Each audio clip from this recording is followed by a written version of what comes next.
Educación X, el ciclo de seminarios web organizado por Academy, el núcleo de innovación y formación continua del Centro de Formación Técnica Teodoro Bickel.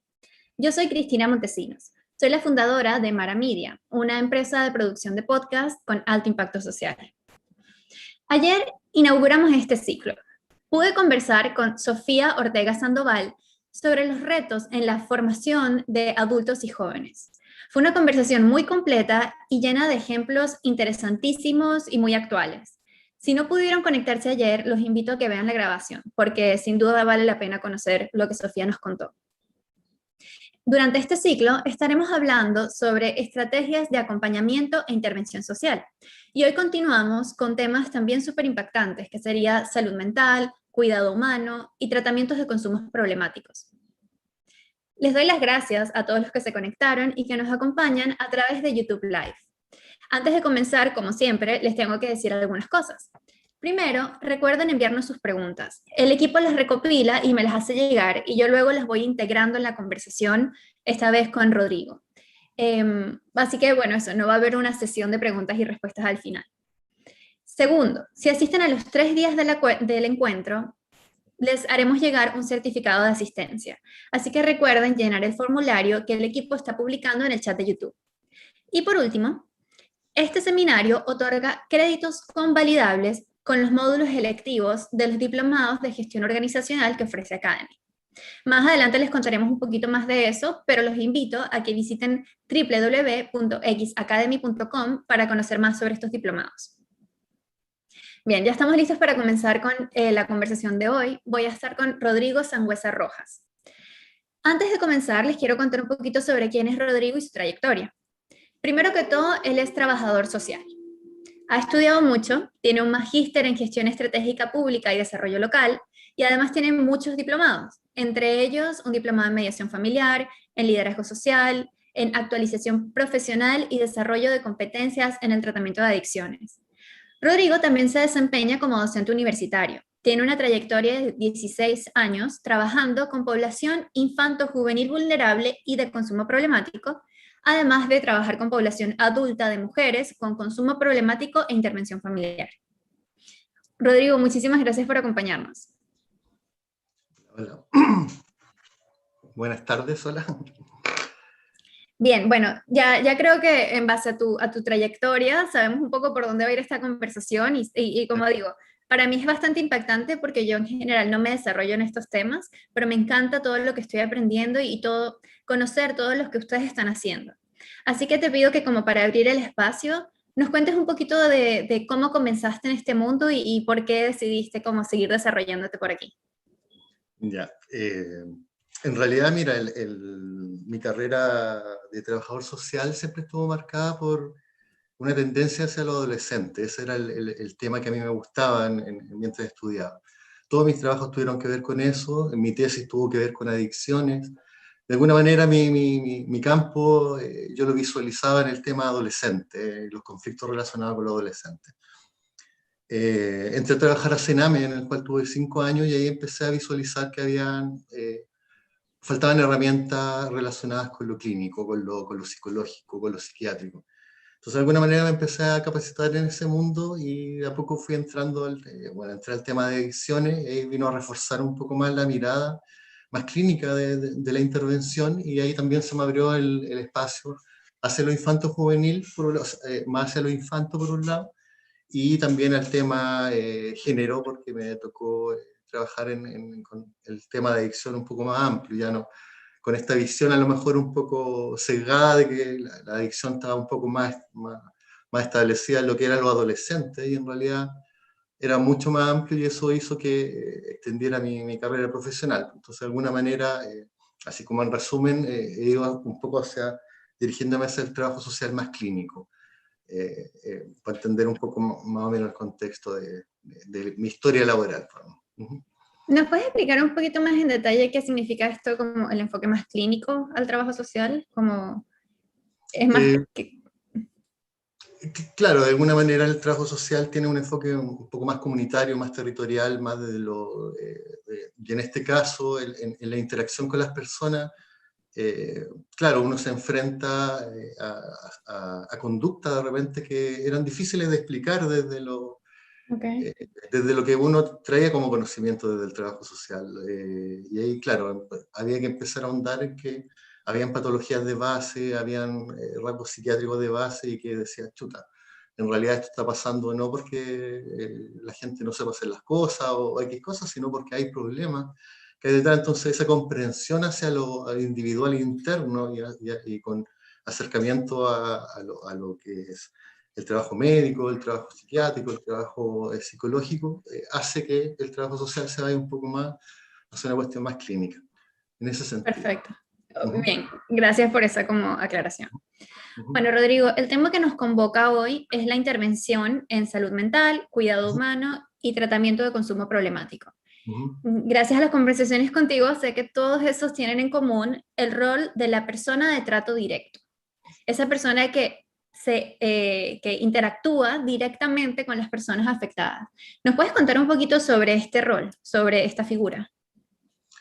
bueno, el rol de los educadores de trato directo o monitores o cuidadores, va cambiando el nombre según las instituciones, es un rol que es bien complejo porque el rol principal es justamente el acompañamiento en la rutina diaria hacia las personas, los usuarios y usuarias. Mm. Eso significa, por ejemplo, si es un residencial y si toca un turno de mañana, que entre, no sé, a las 8 y salga a las 4, significa que la persona va a estar a cargo de levantar a esa persona, que se tome su fármaco, que tome desayuno, que se bañe, que haga el aseo, que participe en talleres. O sea, hay un acompañamiento en el fondo que dura varias horas, en el fondo Ujú. no solamente con un usuario, sino con el grupo de usuarios que tenga esa comunidad. Pueden ser 5 usuarios, 10 usuarios, 15 usuarios, 20 usuarios. Entonces, si analizamos el solo hecho de acompañar en forma tan constante, porque de alguna manera un psicólogo, un psiquiatra, un trabajador social puede hacer una intervención que dura un periodo de tiempo X, y esa intervención termina, y que puede ser muy desgastante esa intervención, pero hay un descanso. En este caso, el rol del trato directo es un rol permanente que tiene que estar ahí Claro, constantemente. Entonces, nosotros sabemos que incluso en las relaciones emocionales donde fluye el amor, el estar, y lo podemos ver ahora en pandemia, en como las pandemia, familias están sí. en crisis porque están todo el día juntos. Bueno, ese desgaste emocional ya le agrega un elemento de complejidad. O sea, suponiendo que esta rutina en este lugar sea sumamente adecuada, independiente de eso, ya hay un desgaste con el hecho de estar 100% atento a las necesidades de estas personas. Si a esto le agregamos que son personas de perfiles complejos, Ujú. eh, con tendencia al conflicto interaccional constante, que parte desde que a lo mejor ya algunos no se quieren levantar, algunos no se quieren tomar el fármaco, o que por qué le sirvieron más desayuno a este que a este otro no, y que el preferido. O sea, hay una Mm. constante tendencia al conflicto. Entonces, el trabajador de trato directo tiene que tener una muy buena muñeca, mucha habilidad para, en el fondo, contener estas situaciones. Que es lo complicado, que hay el desgaste emocional muchas veces muy potente en este tipo de trabajadores. Claro. Ese desgaste se lo llevan a sus casas, se lo llevan a sus familias y van contaminando sus espacios, porque de verdad solamente el hecho de estar ya es muy complicado. Si a eso le agregamos todas las vicisitudes del día y todas las complicaciones diarias, en un día más o menos normal, porque en un día más o menos normal siempre van a haber algunos roces y algunos conflictos entre usuarios o con los mismos profesionales, que efectivamente, claro, que el desgaste va a ser tremendo y hay una tendencia general de estas personas también a experimentar este desgaste. Se les nota muchas veces en lo físico, en lo emocional, en sus vidas, cómo esto en el fondo les va influyendo en forma negativa y van en el fondo absorbiendo mucha energía emocional con perfiles que son con tendencia a la complejidad. Claro. Ujú. Claro, y esto tú nos lo estás contando primero como en contexto institucional, como en lugares como el Sename mencionabas, o Sonda, O sea, perdón, se llama.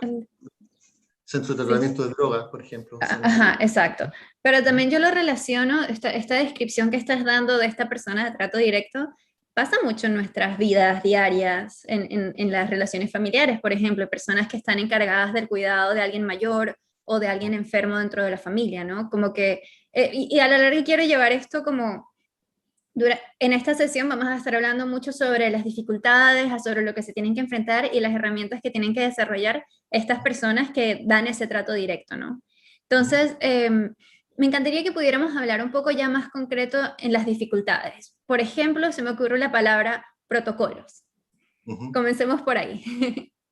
Bueno, los protocolos son una necesidad, o sea, en el Ujú, fondo, como te decía, los perfiles son complejos, entonces la tendencia al conflicto va a estar en forma constante, permanente.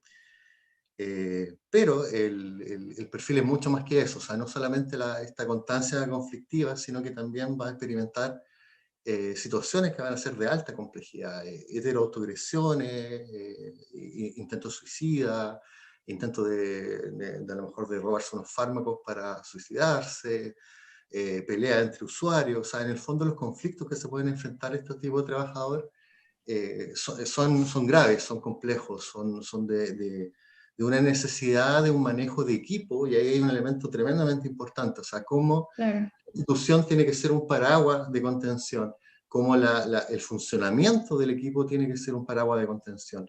Y eso tiene que ver desde los saludos, desde que las cosas se solucionen conversando, desde que las cosas, o sea, desde de los detalles más mínimos hasta las cosas más complejas tienen que estar en el fondo establecidos, porque en ese sentido una de las cosas más importantes es la consistencia. Esto es como cuando el niño está con un papá y una mamá, y si la mamá Mm, dice una cosa y el papá dice otra cosa, ahí va a haber mucho conflicto. Aquí se claro. necesita una forma de trabajo institucional que permita la contención de esas situaciones.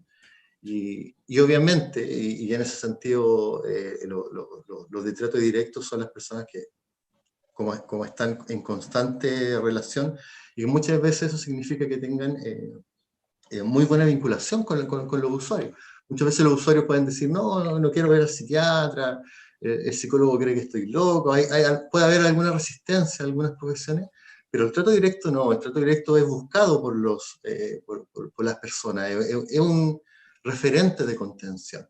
Entonces, si no tiene las herramientas para contener efectivamente, se va a crear un conflicto. O sea, en la medida que el trato directo tenga herramientas de capacidad de contener y por sobre todo de no verse afectado, porque ahí nosotros relevamos el elemento técnico. O sea, si yo me paro frente a este tipo de intervención, a este tipo de perfil, Ujú.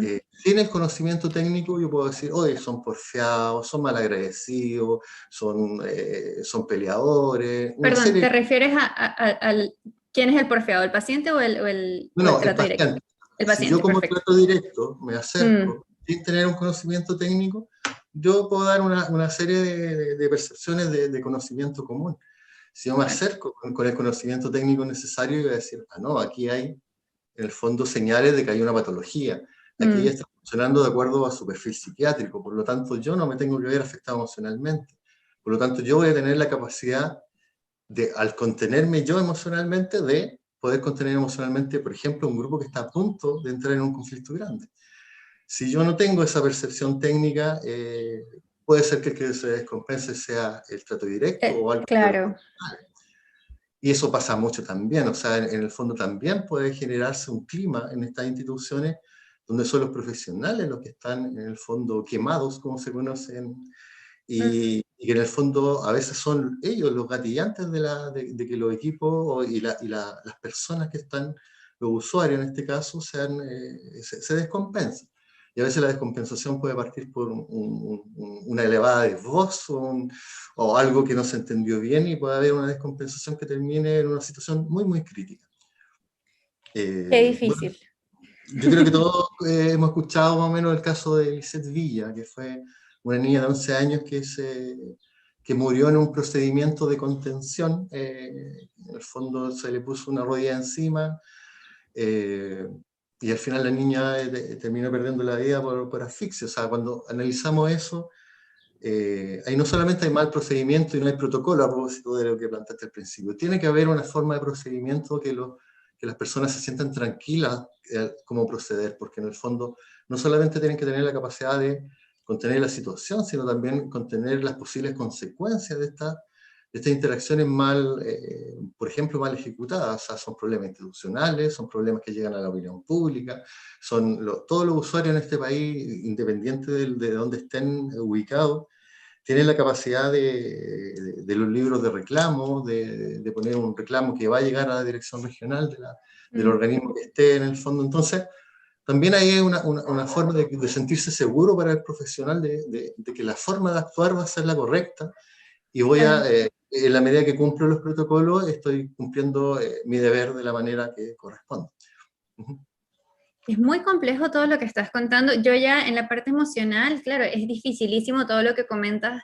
Yo lo veo más como no tomarte personal cuando esta persona que está pasando por un proceso te dice algo o actúa de una manera que tú no esperarías, ¿no? Pero lo que estás comentando, claro, esto es a nivel institucional también. O sea, esto, tú eres parte de un equipo y se esperaría que este equipo te apoye y te dé las herramientas, ¿no? Que eso es precisamente lo que estamos hablando ahora. ¿Me puedes cortar un poquito así a grandes rasgos el perfil de las personas que se dedican a esto y qué deberían buscar ellas para capacitarse y como salir exitosos en este mundo? Eh, o sea, el perfil ya es una complicación estructural, de alguna manera, porque hay una tendencia que las personas que son más de trato directo sean personas que sean técnicos sociales o técnicos en enfermería, muchas veces no con mucha experiencia laboral, tampoco con mucha experiencia de capacitación en sus mismas, porque de alguna manera un técnico de enfermería no sale con una especialidad en salud mental, o un técnico social tampoco. Entonces muchas veces llegan a trabajar y se empiezan a enfrentar a estas situaciones.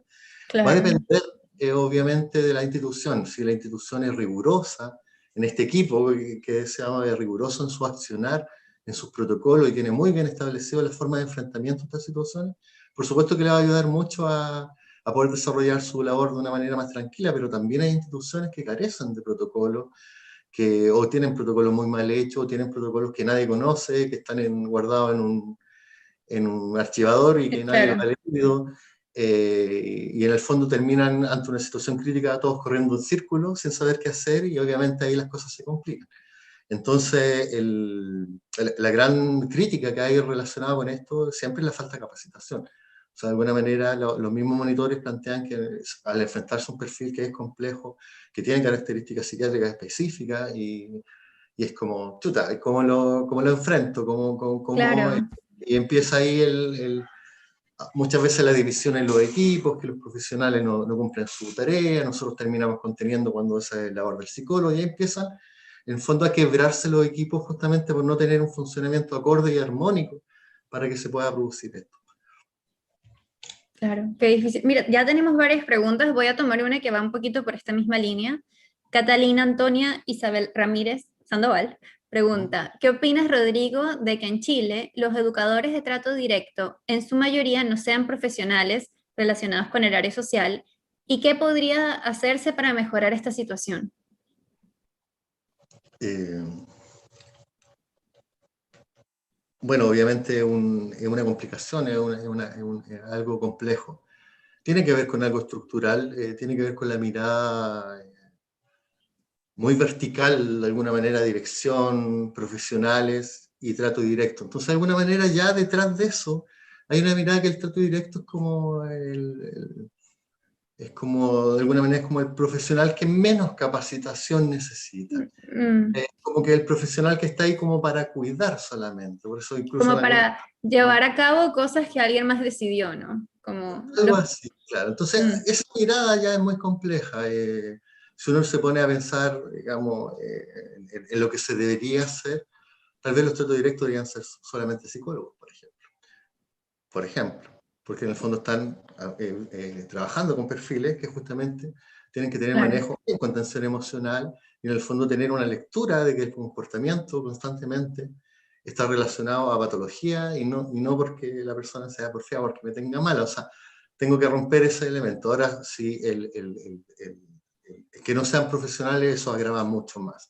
Obviamente los técnicos sociales, los técnicos de enfermería van a tener algunas herramientas, pero también les falta, necesitan, o sea, mínimo necesitarían mucha capacitación, pero desgraciadamente, estructuralmente está visto el cargo como algo, como un cargo menor. no solamente como, o se puede visualizar, por ejemplo, lo que tiene que ver con el tema de sueldo, por ejemplo. O sea, Claro, ¿por qué pagan menos? Es porque es un trabajo que se mira de una manera que no debería verse, y para eso están los profesionales. Y ahí aparece el quiebre nuevamente, porque son los tratos directos los que dicen, chuta, yo me estoy enfrentando a situaciones críticas todo el santo día, y tengo un desgaste tremendo, y más encima por eso nadie me lo reconoce mucho, porque somos como en el circo pobre, somos los claro. más... Es muy complejo, o sea, en el fondo efectivamente tiene que haber una mirada estructural que modifique eso. Ujú. Perfecto, sí. Están llegando muchas preguntas. Aquí al comienzo salió una de Betty Velázquez. Ella cuenta, en Colombia los centros educativos tenemos orientadores escolares. Ellos trabajan en prevención y son los encargados de identificar los casos. ¿Hay algunas pautas para identificar casos? Para identificar casos. Me imagino yo que son casos que necesitan algo más. Cuando ella hizo esta pregunta estábamos hablando un poquito también del tema de consumo y de... Claro. Sí, O sea, efectivamente eso depende un poco de cada país, igual hay instrumentos que están validados, por ejemplo, aquí en Chile, no sé, para detectar consumo tenemos el DEPA-2, que es un instrumento relativamente simple que uno puede visualizar si hay dificultades de consumo. Eh, Ahora, no hay pautas que estén aplicadas a lo mejor para ver si tiene un trastorno psiquiátrico, por ejemplo, eso deberían tener evaluación. Si nosotros pensamos bien, en realidad nuestros niños y nuestros adolescentes, no sé, en este caso de Latinoamérica, deberían tener en algún momento su historia un diagnóstico bien desarrollado de un psiquiatra, de un psicólogo. Si nosotros Perdón, estamos... ¿todos los niños o solo los que No presentan alguna estaría... dificultad? Yo creo que no estaría mal. Yo creo que en el fondo el colegio, por ejemplo, podría tener por lo menos una mirada en cuanto a los diagnósticos. O sea, en el fondo hay muchos casos que se nos van pasando. Hay chiquillos que a lo mejor tienen, no sé, 12, 13 años y el chiquillo es súper solitario y a lo mejor ya tiene algunos rasgos que tengan que ver con que pueda desarrollar, por ejemplo, la esquizofrenia. Entonces podríamos adelantarlo un poquito en cuanto a dificultades más grandes hacia adelante. O sea, una de las complicaciones más graves que pasa con los tratamientos es que efectivamente reciben a personas que pasaron por una infancia con muchas complicaciones donde en Mm, algún momento no se actuó. Los perfiles críticos están asociados a abuso sexual, a violencia, a negligencia, a deserción escolar, a consumo temprano de drogas. O sea, hay todo un camino que parte de la infancia. ¿Sabes? Si esos niños hubieran tenido un buen diagnóstico en su infancia, probablemente podríamos haber contenido un poco mejor la experiencia hacia la adolescencia y tener más herramientas para poder enfrentar. Los colegios deberían tener, en el fondo, algún, o no los colegios, depende con quién esté relacionado, o el sistema de salud o todo, pero nosotros, digamos, como profesionales, deberíamos tener el ojo puesto justamente en los criterios técnicos relacionados con perfiles psiquiátricos, con perfiles de consumo, que por último nos hagan sospechar y decir, mira, a lo mejor este chiquillo tenemos que derivarnos. Mañana mm, toca el trabajo en red y bueno, y en, sí, este, en esta área el trabajo en red es muy importante. O sea, si nosotros efectivamente visualizamos dificultades, deberíamos, por obligación moral, tener relación con el sistema de salud del país que corresponda y hacer derivaciones, porque efectivamente una intervención a tiempo puede ser muy, muy significativa en un futuro positivo, digamos, para un adolescente, para un niño, y que no termine con un consumo demasiado problemático en alguna etapa de su vida, por ejemplo, o con un problema psiquiátrico severo en algún momento de su vida, por ejemplo. claro, qué importante. Tenemos otra pregunta. Me encanta lo internacional que estamos. Ay, perdón, algo pasó con la pregunta que tenía anotada y se desapareció. Bien, cosas que pasan en vivo. Em, Mira, es que estoy como en shock de la cantidad de dificultades a las que se enfrentan y claro, como tú bien dices, mañana lo vamos a cerrar todo por el tema del trabajo en red, porque nunca, nada de estas cosas pasa aislada desde el punto de vista de como del usuario, del paciente, y desde el punto de vista de la persona que va a ayudar, ¿no? Em, Sé que, y lo que nos convoca hoy también, sé que tú preparaste un curso que se enfoca en dar estas herramientas en estos temas, ¿no? En capacitar a las personas que se quieren desarrollar en este ámbito. Y sé que va por 4 áreas. Tenemos el área de farmacoterapia, contención emocional y en crisis, ideación e intento suicida y consumo problemático. ¿Me podrías contar un poquito en qué consiste cada una de ellas y qué busca como desarrollar? Mira, en ese sentido, y te cuento un poco cómo nació el curso. O sea, las personas que están, que van a desarrollar el curso, los profesores en este caso, están elegidos más por experiencia que por una cuestión académica. Son personas que tienen mucha experiencia en residenciales, en ambulatorios, con mujeres adultas, con consumo adolescente, con consumo adolescente con infracción de ley. O sea, en el fondo, casi en todas las experiencias que existen en Chile, más o menos, en este caso los profesionales que están desarrollando, han tenido alguna experiencia en uno de esos ámbitos. Entonces, dentro Perfecto. de todo el equipo, más o menos tenemos más o menos contemplado experiencias distintas, de distinta índole, en este tipo de dispositivos. Entonces, lo primero fue justamente la conversación relacionada con cuáles eran los elementos más críticos con que se enfrenta el centro, por un lado, y también el trato directo, por otro. En eso encontramos justamente estas áreas, porque en el fondo estas áreas son sensibles justamente para la generación de crisis. Y en ese sentido, si los podemos ir por orden un poco, el Sí, primer elemento que tiene que ver con farmacoterapia, bueno, en ese sentido en el curso en sí mismo obviamente hay una inducción relacionada con lo que es la entrega de fármacos. Pero nosotros igual nos interesa relevar temas que son importantes en el sentido de que es muy importante, por ejemplo, que la entrega farmacológica sea en forma rigurosa, que sea en forma rigurosa con las horas, que sea en forma que el psiquiatra haga un buen diagnóstico, porque todo parte de un buen diagnóstico, que el psiquiatra sea capaz de ir evaluando cómo va ese proceso y va ese proceso de compensación por sobre todo. Un usuario que está descompensado por un mal tratamiento farmacológico va a tener mucha más tendencia a generar crisis y a claro. generar conflictos. Por lo tanto, esa parte que pareciera obvia, no es tan obvia, porque de repente hay una percepción que no solamente, que va mucho más allá de los centros, y que hay mucho desorden con esto relacionado con el tema farmacológico. Lo vemos en Chile, lo vemos con el sistema de salud público, de repente cuando vemos a señora yendo a buscar sus 3 meses de fármaco en una bolsa que es gigante, y que se lo empieza a tomar de la manera que ella quiere, porque un día a lo mejor no puede dormir, así que se va a tomar 2. Un día llega una amiga y le dice, ¿tienes problemas para dormir? Toma, aquí tienes pastillas, tómatela. Y empieza en el fondo a desordenarse. ¿Por qué? Porque hay una percepción muy lejana a lo que tiene que ver con lo técnico. El, Desgraciadamente uno puede ver de repente a profesionales diciéndole a una señora, no se tome los fármacos porque los fármacos son drogas.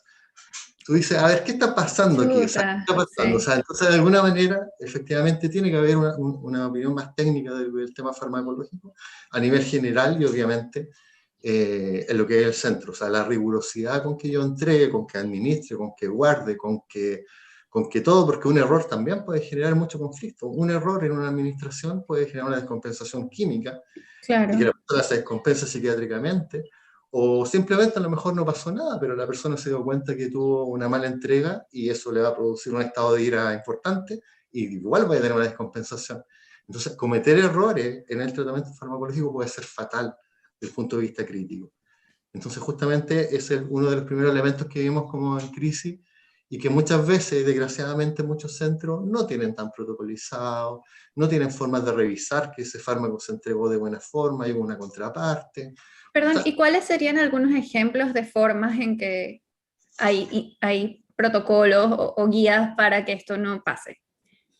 bueno, el protocolo parte desde, es largo el tema, digamos, pero parte desde que, por ejemplo, que existe una receta tan simple como eso y que esa receta esté firmada. O sea, aparte de lo más básico, que de repente no hay receta, la receta se extravió, la receta se fotocopió, no, tiene que haber una receta actual, tiene que haber un manejo de la persona, de los fármacos que está entregando, tiene que haber un conocimiento de la persona de lo que lo que se le está administrando, tiene que haber un conocimiento de la familia de lo que está administrándose, porque si hay conciencia de enfermedad, y esa persona cuando termine el proceso ambulatorio residencial con el centro donde esté, va a llegar un momento donde a lo mejor el tema farmacológico lo va a tener que tomar la familia, o lo va a tener que tomar la propia persona.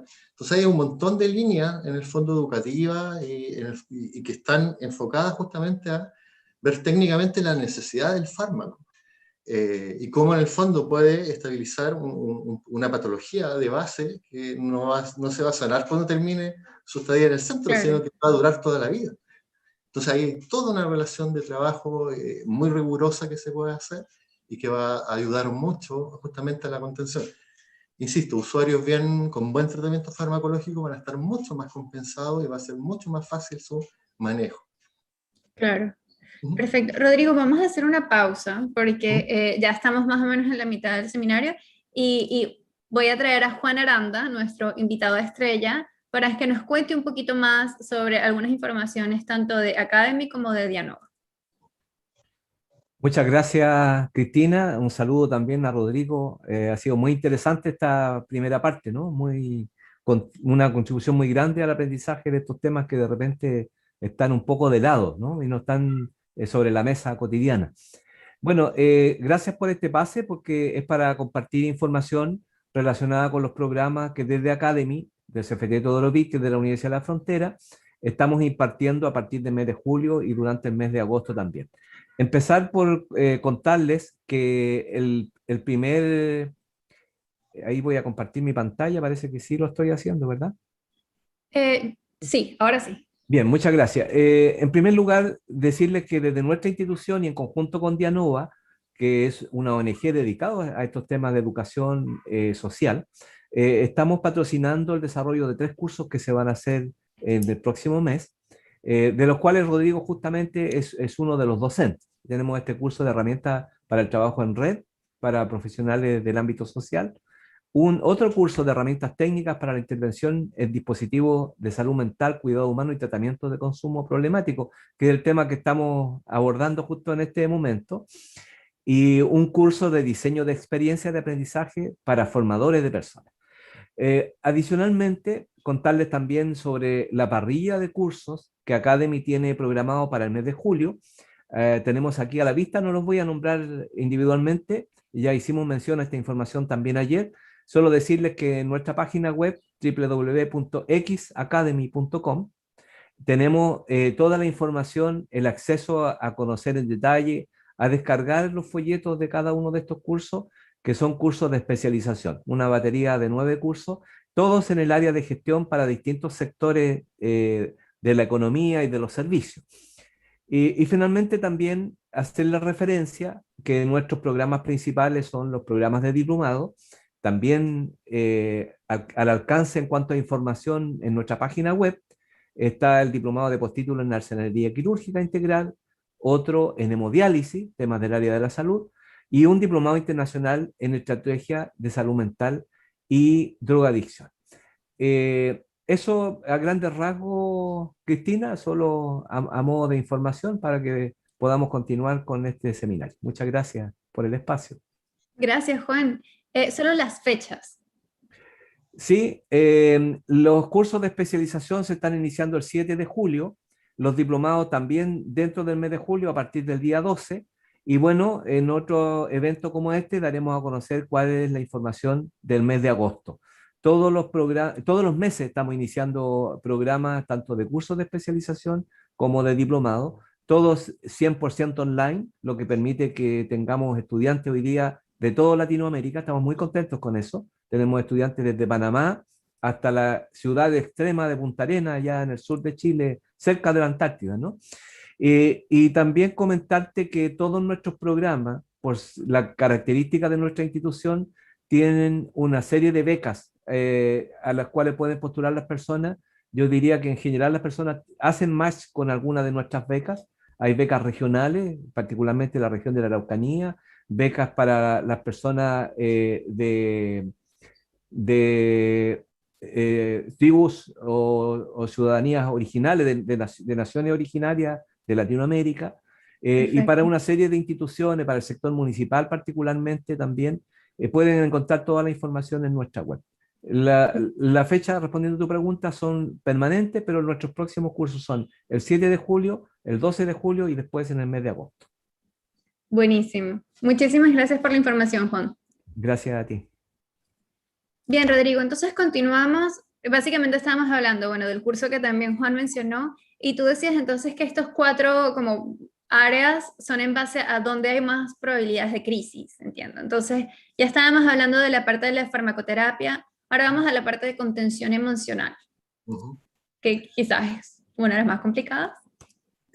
Bueno, habíamos tocado un tema un poco que lo más importante, como decíamos, es el modo institucional, o sea, cómo la institución genera un ambiente de contención, eso va a ser lo más significativo. Si la institución está en conflicto entre sus trabajadores, si las personas están con problemas emocionales trabajando, obviamente va a haber una tendencia a que los usuarios son muy buenos lectores emocionales, muy buenos lectores emocionales, ellos van a percibir el conflicto y por lo tanto va a haber tendencia a la descompensación. Entonces, Perdón, a ver, ¿a qué te refieres con eso? Entonces, los usuarios que estamos hablando son los pacientes, las personas con conflicto, que ellos reconocen que hay problemas dentro de las instituciones y se aprovechan. no necesariamente aprovecharse, pero ellos Okay. reconocen cuando hay problemas entre profesionales o entre monitores, y eso a veces sí puede ser útil con perfiles que son de una línea más límite, donde ahí la manipulación es una forma bien de relacionarse. Claro que puede haber un juego ahí un poquito perverso entre justamente todo lo que vaya en contra de la consistencia. Es justamente Perfecto. lo que no tiene que pasar. Entonces, claro, está este elemento de contención emocional, pero también están las herramientas propias y ahí un poco va el curso. O sea, cuáles son algunas herramientas que deberían manejarse en el fondo en los técnicos para poder contener situaciones en su debido tiempo, porque una buena contención emocional cuando una persona se está recién descompensando puede evitar una crisis que sea tremenda. O sea, en ese sentido, experiencia nosotros propia y también que hemos conocido, son conflictivas. O sea, de repente una adolescente, no sé, de 17 años, muy bonita y muy bien presentada, te puede, no sé, quebrar los vidrios completos de una institución o pescar un vidrio y cortarse en forma frenética. O sea, en el fondo, antes que pase eso, hay pasos. Y la idea de nosotros es tener una mirada preventiva de cómo organización y que va desde, como decía hace un rato, desde el saludo, desde las buenas conversaciones, desde el apoyo. Hay técnicas donde cada vez que termina un taller nosotros los abrazamos, hablamos en conjunto. Y las buenas experiencias de organización son así, o sea, de alguna manera tú puedes ver cuando la organización está bien, incluso hasta los mismos usuarios pueden hacer acciones de contención cuando un usuario está en un problema. Por ejemplo, sí, ejemplo. hay una forma completa, digamos, y holística de lo que es la contención. Si le tiramos solamente al trato directo la responsabilidad de contener y el resto no está preparado, obviamente va a ser mucho más complicado y le vamos a cargar una responsabilidad que es bien compleja a la persona, porque se va a enfrentar a una situación que muchas veces, sobre todo si están fallando los protocolos, no va a saber bien cómo hacerlo, o si los protocolos son muy light o no están adecuadamente bien hechos. También puede ser complicado. Claro. O sea, yo todo lo que estoy tomando de esto y veo que hay muchas preguntas precisamente que van al tema de ¿y cómo hacemos si no sabemos? ¿Sabes? De todo lo que tú estás contando es muy complejo. Veo que hay muchas personas en la audiencia que de alguna forma u otra se han visto en situaciones así o saben que pasan sus instituciones y precisamente es, ¿y qué hago? Entonces, que es precisamente este curso que estás haciendo que lo encuentro muy valioso porque es muy difícil y el desbalance que cuentas de, bueno, el pago, pero también entiendo como las capacitaciones Me pregunto, estas personas si levantan la mano y dicen, necesito ayuda con esto, o hay un problema en la parte de fármacos, ¿se escuchan estas personas? ¿Su voz va a ser...? Gracias por tu pregunta. Justamente uno de los espíritus de este curso es relevar el cargo como monitor. Entonces, efectivamente, muchas veces en esto no compensado, por decirlo de una manera, desbalanceado, efectivamente uno puede decir que, o sea, ¿cuál es la voz en este caso de un monitor contra el equipo profesional, por ejemplo. Bueno, justamente Exacto. el curso está hecho para que el monitor sepa cuáles son sus condiciones mínimas de trabajo, cuáles son los protocolos que tiene que mantener, y para eso le ponemos algunos ejemplos para que ya los tenga. Todas las instituciones tienen protocolos distintos, pero por último va a tener algunas guías de más o menos cómo se hace un protocolo. Entonces, de alguna manera, lo importante es que tenga la capacidad, aunque sea nuevo, o que no tenga mucha experiencia, de decir, mira, yo estudié este curso y aquí aparecen las cosas mínimas que yo necesito exigir. Como por ejemplo, que tengan un buen diagnóstico, como por ejemplo, que la receta esté firmada, como por Claro. ejemplo, que los fármacos siempre estén ahí, nunca estén en desorden o nunca estén mal administrados. Necesito capacitación en contención emocional, no hay protocolo en contención emocional, o sea que de alguna manera el curso le muestre todo el abanico de necesidades. El curso es bien práctico y es bien concreto, y en ese sentido nosotros nos vamos a un gran desarrollo profesional desde el punto de vista teórico. Si nosotros vamos al elemento técnico básico para poder funcionar y protegerse justamente de alguna manera de estas crisis. Claro. Entonces, justamente es generar un rol distinto en el técnico que llegue, digamos, a un equipo clínico y diga, a ver, nosotros estamos fallando porque no tenemos protocolo, o porque el protocolo está muy mal hecho, o porque nadie lo conoce, o porque está obsoleto. Entonces, esa es justamente la idea para que el profesional sea escuchado de una manera distinta, se plantee en el equipo, o se plantee en el equipo de una manera diferente. Y obviamente generando un rol que es importante, porque al final la persona que se va a llevar el desgaste va a ser la persona. Entonces, Sí. como, esta es mi relación. Así que me parece genial tu pregunta, porque es una necesidad. Efectivamente, a veces las instituciones no escuchan a estos cargos. Por eso nosotros estamos intentando que sean los profesionales los que tengan la posibilidad de decir, a ver, esto es lo que está fallando y esto es lo que tenemos que mejorar. Claro, porque, o sea, al final del día, por todo lo que nos estás contando, son estas personas las que están día a día, que tienen que implementar lo que alguien externo o que va una vez a la semana tiene que hacer, pero también son los que más pueden como responder frente a si está funcionando o no, si creen que quizás hace falta algo más, son ellos los que están ahí día a día viendo todo. Y me preocupa muchísimo todo lo que tú cuentas porque es difícil, lo hablamos solo al comienzo, ¿cómo no te llevas todo lo que sea que pasa en el día a día a tu casa y lo traduces después en tus relaciones de amistades y familiares, ¿no? Entonces, yo creo que quizás el camino ideal es ese donde tú sepas tus derechos, básicamente, lo que se espera de ti, lo que tú puedes lograr y tengas herramientas y te apoyen, ¿no? Nos quedan dos áreas más. Bueno, la otra, y en realidad esta sirve harto, que tiene que ver con la ideación suicida. O sea, de alguna manera, y de nuevo relevar el conocimiento técnico. O sea, aquí nosotros escuchamos muchas aberraciones, por decirlo de alguna manera. Está llamando la Okay. atención, es manipulador, es manipuladora, y eso no solamente lo vemos en los centros, lo vemos en la vida cotidiana, lo vemos con un adolescente, lo vemos con una niña, lo vemos en un colegio. Entonces, en ese sentido, este módulo, lo central es plantear que en realidad todas las personas que se suicidan empiezan a dar señales antes, que el llamado de atención en realidad no es un problema en sí mismo, porque efectivamente cuando una persona está pensando en suicidarse es porque hay sentimientos de abandono, hay sentimientos de una emocionalidad negativa donde yo no sirvo, donde yo no tiene sentido seguir viviendo, y cuando mando esta señal, efectivamente es una señal de atención de decir, ayúdenme, o háganme sentir que no estoy tan solo. Entonces, si yo paso de eso, o sea, primero, si lo vemos a nivel laboral, si nosotros nos pasamos un aviso de ideación suicida y el día de mañana se nos suicida, obviamente va a haber una investigación en ese centro y la primera pregunta van a decir, bueno, pero él dijo Nunca algo. dijo nada, sí. O sea, es el primer conflicto que queremos evitar, ¿no es cierto? Entonces, ¿qué es lo que planteamos en este momento? Es decir, oye, cuando hay un indicio, cuando alguien está diciendo algo, uno hay que tomarlo en cuenta y otro hay que activar los protocolos. Y hay que activar los protocolos hacia salud mental, porque es un problema de salud mental. O sea, tendremos que lo vea el doctor, que lo vea la psiquiatra, y si no está en un centro y si está en la escuela, bueno, hagamos una derivación, ahí de nuevo el trabajo en RAD, hagamos una derivación al sistema de salud público. No podemos quedarnos con el, no, está llamando la atención, no hay que tomarlo en cuenta.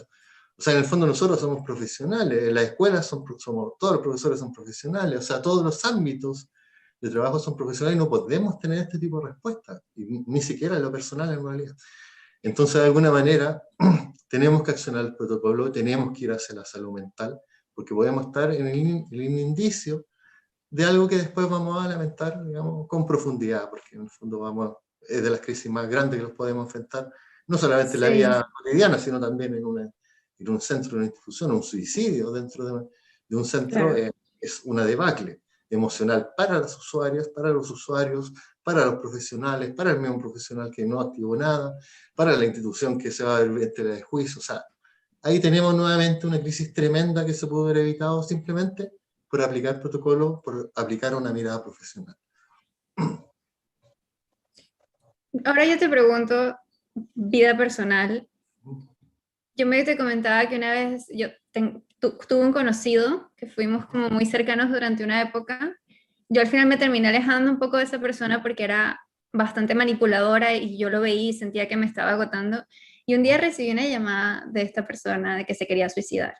Y precisamente mi pensamiento fue, bueno, al principio entré en pánico, obviamente, y busqué cómo todo, pero yo no estaba en ese momento en la ciudad, entonces no podía hacer nada. Y después me enteré que llamó a muchas personas ese día. Y mi primer pensamiento fue, está llamando la atención. Uh -huh. Ahora, en base a lo que tú dices, ¿debería estar preocupada? La preocupación en realidad, o sea, sí, la preocupación puede estar. Efectivamente, en las relaciones de pareja hay líneas de manipulación y eso existe, digamos. Pero en el fondo tampoco no están hechas también desde una idea como de, a ver, voy a hacer un acto de manipulación para que la persona vuelva conmigo. No es tan así. O sea, efectivamente está relacionado a perfiles de dependencia emocional, donde la persona siente de verdad que no puede seguir viviendo sin la otra persona, que una serie de cosas. Entonces, la pregunta es, ¿necesita ayuda esa persona? Claro que necesita ayuda. Ahora, en este caso, en este ejemplo específico, la responsabilidad no es tuya, ¿no es cierto? La responsabilidad no es de la pareja. Bueno, pero me comunicaré con sus familiares, con su gente y decirles, ¿sabes qué? Está pasando esto, yo estoy visualizando esto, aquí hay una dependencia emocional media patológica, él está avisando que se quiere suicidar y necesita ayuda. Claro. Es un ejemplo como de reaccionar en el fondo, no me pase la pelota a mí por un lado, no me pase la responsabilidad a mí, pero sí hay un hecho que a lo mejor la familia sería bueno, por ejemplo, que conociera. Porque efectivamente está mostrando, porque no es normal que alguien diga cuando termina la relación me voy a matar. O sea, eso ya tiene que salirnos un poco, ¿no es Sí, cierto? Entonces, si no es normal, ¿por qué no es normal? Es porque hay un elemento psicológico ahí que no está bien, que está desvirtuado, y que generalmente está asociado a estas relaciones de dependencia emocional, y que obviamente hay problemas ahí de infancia, de una serie de elementos donde la otra persona no es responsable. Pero tampoco a lo mejor sería bueno reírse de la persona o desestimarlo, sino que efectivamente dar el anuncio de lo complicado que puede ser. Tenemos que estar atentos a los anuncios porque estas personas efectivamente, de tanto pensarlo, y de tanto va el cántaro al agua, dice el dicho, en este caso de tanto pensarlo, llega un momento que hay una crisis un poco más potente, o si a esa crisis le agregamos, por ejemplo, un consumo de droga, claro que puede haber muchas posibilidades de que esa persona al final sí haga lo que está anunciando por mucho tiempo. claro. Y ahora, relacionando eso, porque creo que no hemos hablado tanto del tema de la familia y del círculo de las personas, ¿no? ¿Cuál es el rol o qué debería buscar esta persona de trato directo en relación a como red? ¿Es Eh, pertinente, debería ir por ese camino o quedaría hasta el tema de quizás levantar la mano y que sean otras personas las que luego hagan esas conexiones? bueno, ahí es súper importante el rol ahí de los trabajadores sociales, de los psicólogos, y en diagnosticar justamente la familia de dónde vienen. Muchas veces las familias son las generadoras de las crisis. La mamá es la persona que ejerció la negligencia, el papá el que ejerció el abuso. Entonces, efectivamente, de repente hay vinculaciones con familias que no son, que son más nocivas que positiva, y lo ideal ojalá, o cuando son personas adultas, a veces los vínculos ya están con sus parejas, con sus hijos, con su otra familia, pero la idea es buscar vínculos que sean positivos para los usuarios y las usuarias. Muchas veces son las familias, los agentes de descompensación, a veces los usuarios en modalidad residencial o ambulatoria pueden estar muy bien un tiempo y después ya más en contacto con su familia y vuelven en el fondo experimentar dificultades porque son las familias justamente las gatillantes de conflictos emocionales de la infancia y los que rápidamente generan la emocionalidad negativa que lo hace descompensarse. Entonces, si es complicado el tema de descompensación en un centro donde hay especialistas y hay algunas herramientas, esa descompensación en su familia termina en una crisis más grande. Hay violencia, hay consumo de droga, hay una serie de cosas. Pero sí, eso no significa que no haya que trabajar con la gente. O sea, siempre hay que mirar a la familia, siempre hay que buscar agentes positivos entre las familias, pero también hay que saber de repente, sobre todo cuando hay dependencias emocionales de esas familias, porque eso es lo más complejo. O sea, una familia es agresiva o pasivo-agresiva y con una persona que sea absolutamente dependiente de ese tipo de relación, o sea, el pronóstico es muy malo para un caso de esas características. Entonces nosotros tenemos que ver ahí también, de nuevo, el aspecto clínico, también visualizar, porque de repente nos podemos encontrar con familias que derechamente tienen problemas psiquiátricos y severos. Entonces, o más grandes incluso que los mismos, que sus mismos hijos en este caso, o hijas. Entonces, Claro. chuta, ahí tenemos que en el fondo evaluar también cómo se hace. Es todo muy caso a caso, todo muy caso a caso. Perfecto, sí. Ya veo con más claridad eso. Porque yo al principio era todo muy así, protocolos y como unas reglas claras y en realidad es caso a caso. No me había dado cuenta de la hora. Tengo millones de preguntas y nos han llegado muchas preguntas, pero primero quiero que toquemos el tema antes, si nos da tiempo me encantaría agarrar una pregunta más, pero que hablemos de cómo ha afectado la pandemia. Por ahí hubo una pregunta sobre cómo haces ahora que es todo en línea, ¿no? Y cómo sientes tú qué cambios se generaron en este último año en la forma de trabajar y qué cosas nos podemos llevar para el futuro en base a esto, ¿no? Viéndolo como más positivo. El elemento más positivo que nosotros hicimos el año pasado en nuestro centro un pequeño sondeo de encuesta y lo que más fue significativo, por lo menos para la modalidad residencial, fue el hecho de poder estar más cerca de la familia. ¿Por qué? Porque muchas veces los lugares físicos de estos centros están lejanos de la ciudad o las personas que pertenecen a estos centros son de distintas ciudades del país. Entonces, de alguna manera, el hacer intervención con esta familia significaba una vez al mes, cada 2 meses, una situación que era en un mes y si la familia no llegaba ya significaba 1 o 2 meses más. Con el trabajo remoto empezaron a aparecer las videollamadas,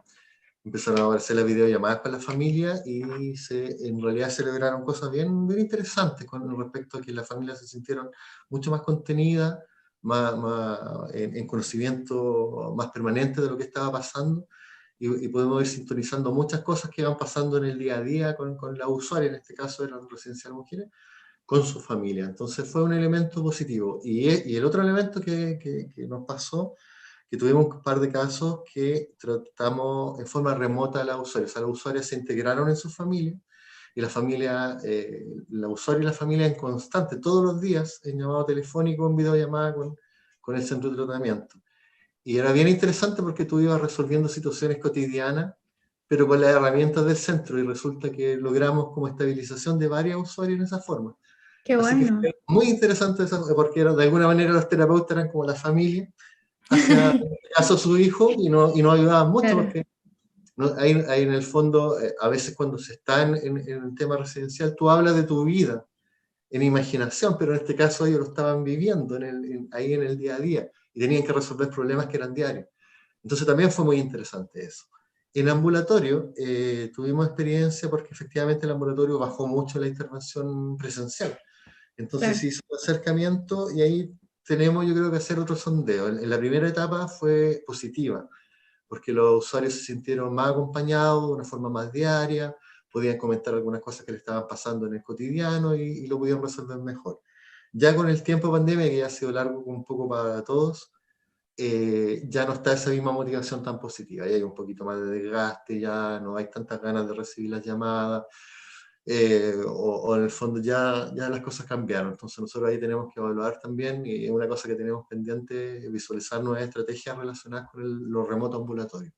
Pero por lo menos en residencial trajo buenos elementos en lo familiar.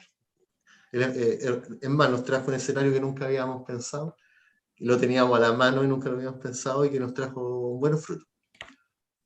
Qué bueno. Uh-huh. Qué bueno. Sí, ha sido un año de mucho aprendizaje y me imagino que la pandemia también generó nuevos casos o nuevas situaciones que quizás antes no habían, ¿no?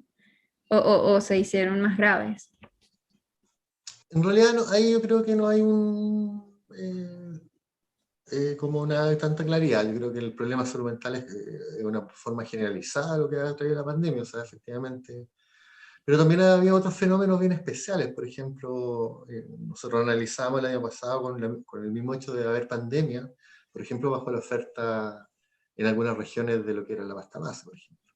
Y se nos estabilizaron los usuarios que no habían hecho abstinencia nunca y que la estaban haciendo ahora porque no había oferta, porque no había llegado. Un ejemplo. Entonces, los cambios, o hay chiquillos que han estado mucho más encerrados en sus casas porque no pueden salir y no tienen a dónde salir y han hecho procesos de abstinencia más positivos de lo que venían haciendo todos estos años. Entonces, es difícil. Pasan cosas buenas, pasan cosas malas, claro. pasan cosas más críticas. Es difícil hablar de un general. Falta mucho que estudiar hoy, de analizar con respecto al fenómeno de la pandemia. O sea, pero efectivamente, de que han habido cambios, lo han habido. Para bien y para mal. Claro. Perfecto, sí, como todo. Mira, nos quedan 3 minutos y me encantaría, hay muchas preguntas en el ámbito educativo y en el mundo de los niños y jóvenes. Y acá tomo una de cómo se puede ayudar a estudiantes adolescentes que viven en contextos de consumo y microtráfico para evitar que caigan en esas redes. Eso lo pregunta Roberto Cortés.